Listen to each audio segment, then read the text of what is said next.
मैं सुन प्रसाद शर्मा और आप सभी का एमबीबीएस बायोलॉजी क्लासेस में स्वागत है। चलिए, आज जो हम बात करने वाले डिजीज के बारे में, उसका नाम है पोलियो। वो आप लोग बोर्ड में हम लिख रहे हैं। तो सबसे पहले बता दें कि अपने जो देश है ये पोलियो अभी मुक्त है अभी अपने देश, क्योंकि आपको बता दें जिस देश में लगातार 3 वर्ष तक पोलियो की यदि कोई केस नहीं मिलता है तो उसे पोलियो मुक्त घोषित कर दिया जाता है। WHO जो है उनको पोलियो मुक्त घोषित कर देते हैं।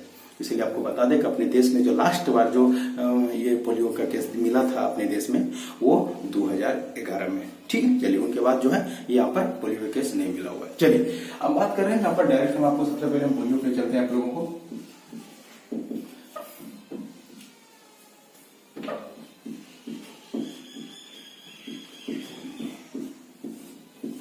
चलिए सबसे पहले हम बता दें आप लोगों को कि ये जो पोलियो है, पोलियो का जो खोज किया वो सबसे पहले आपको बता देते हैं कि पोलियो का जो खोज किया वो 2 वैज्ञानिक थे। सबसे पहला का नाम था कार्ल लैंडस्टेनर और दूसरा का नाम था एरविन। ध्यान दीजिएगा, हम बोले आपको क्या,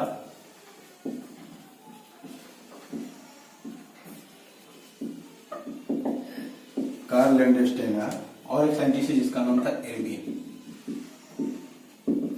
ये 2 वैज्ञानिक थे। इन दोनों ने मिलकर जो है 1908 ईस्वी में, ध्यान दीजिएगा 1908 ईस्वी में जो है ये पोलियो का खोज किया था।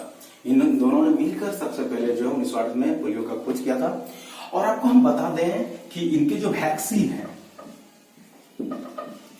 इनके वैक्सीन जो है 1953 में मतलब इनके वैक्सीन को बनाया गया।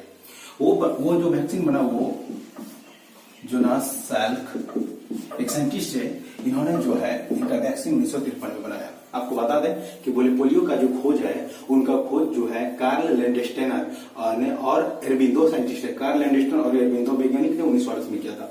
आपको बता दें कि जो वैक्सीन 1953 में बना और वो वैक्सीन बनाने वाले थे जोनास सैल्क। अब आपको बता दें यहाँ पर कुछ बात कि ये कार्ल लैंडस्टेनर वही है जिन्होंने ब्लड ग्रुप का खोज किया था, जो ब्लड ग्रुप AB और वो जो है उनका जो खोज था इन्होंने किया था।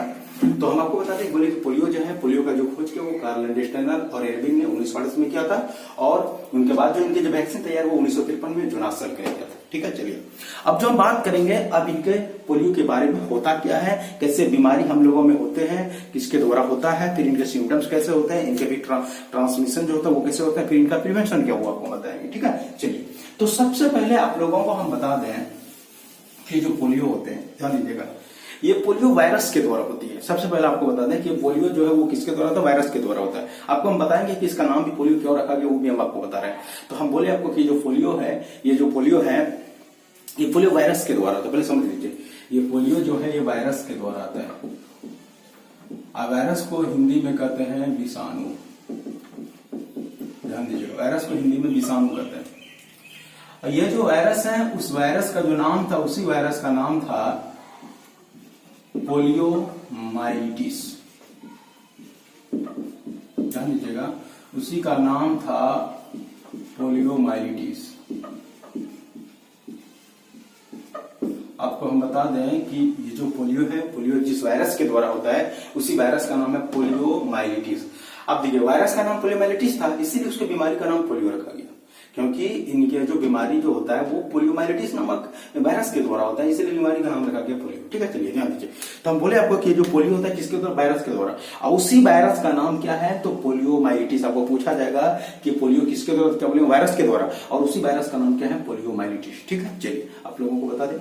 अब आगे जो आपको बता रहे हैं उस चीज को आप समझिएगा। ये पोलियो आदमी में जो है, ये वायरस हमारे शरीर में प्रवेश करने के बाद जो है, ये हमारे शरीर में ये वायरस जब प्रवेश करते हैं तो प्रवेश करने के बाद जो है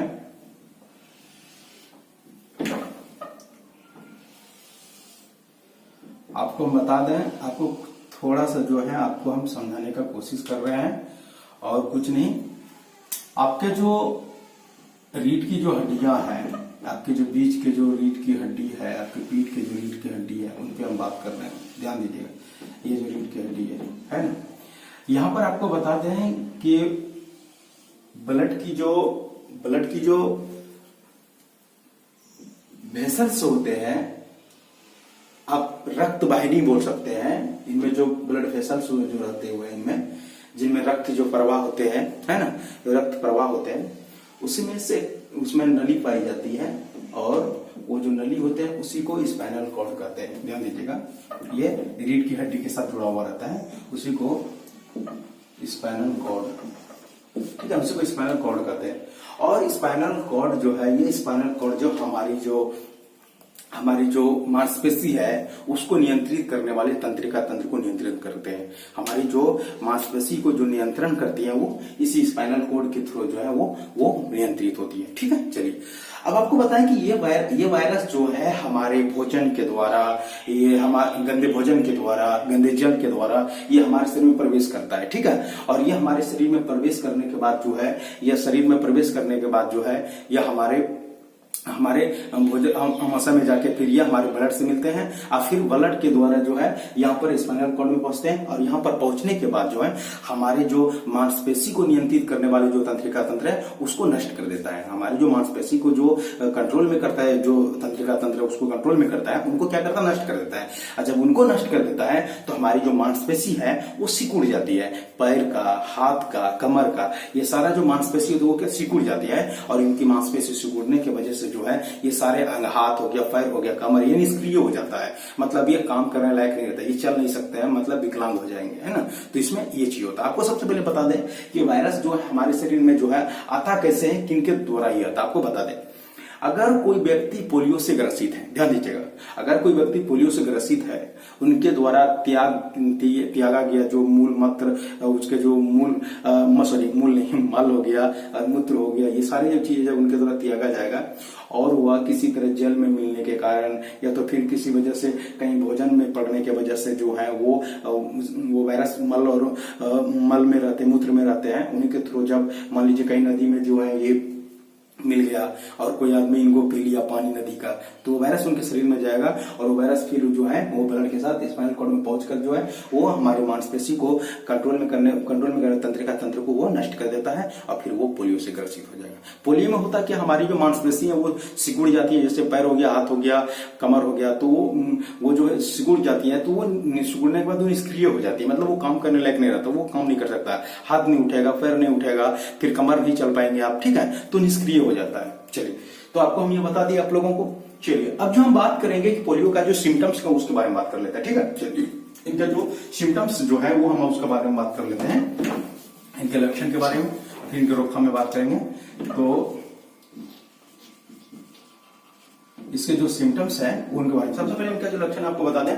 सबसे पहला जो है कि आपको क्या रहेगा, वो बुखार रहेगा। सबसे पहला पॉइंट क्या होगा, तेज बुखार कराना, पहला पॉइंट तेज बुखार कराना। दूसरा पॉइंट शरीर में विकलांगता का दिखाई देना, शरीर में विकलांगता का दिखाई देना। तीसरा पॉइंट श्वास लेने में कठिनाई। कभी कभी क्या होता है, हमारी जो श्वसन रेस्पिरेटरी सिस्टम जो है, हमारी जो श्वास लेने वाले जो अंग है वो भी मांस के बने हुए, तो वो भी सिकुड़ जाती है, जिस कारण हम श्वास लेने में हमको तकलीफ होता है। ठीक है, वही हम आपको बोले कि सबसे पहला तेज बुखार कराना, दूसरा शरीर में विकलांगता का दिखाई देना और तीसरा पॉइंट में क्या बोले, श्वास लेने में कठिनाई। ये इनका तीन जो है ये मुख्य इनका जो है लक्षण है। सबसे पहला क्या बोले आपको, श्वास लेने में सबसे पहले तेज बुखार कराना। दूसरा पॉइंट में क्या बोले आपको दूसरा पॉइंट में क्या, आपके शरीर में विकलांगता का दिखाई देना। तीसरा पॉइंट में श्वास लेने में कठिनाई होना। ठीक है, चलिए अब जो आपको बता दिए इनके जो सिम्टम्स वो बता, अब इसका ट्रांसमिशन को बात करें, मतलब इनका संचरण का,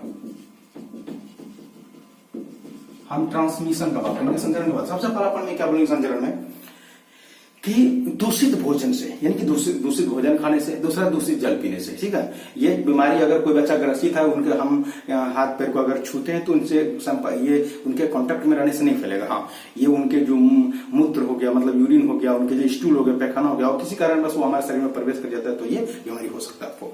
तो बोले हुए आपको ट्रांसमिशन गंदे भोजन से और गंदे जल पीने से, है ना। ठीक है, चलिए इनका संचरण गंदे भोजन से हो जाता है, गंदे जल से हो गया। चलिए अब हम इनके जो प्रिवेंशन वो बात करेंगे, प्रिवेंशन जिसको आप रोकथाम बोलते हैं। चलिए अब हम बात करेंगे किसका, सबसे पहला पॉइंट कि गंदे भोजन को खाने से बचना चाहिए, गंदे जल को पीने से बचना चाहिए।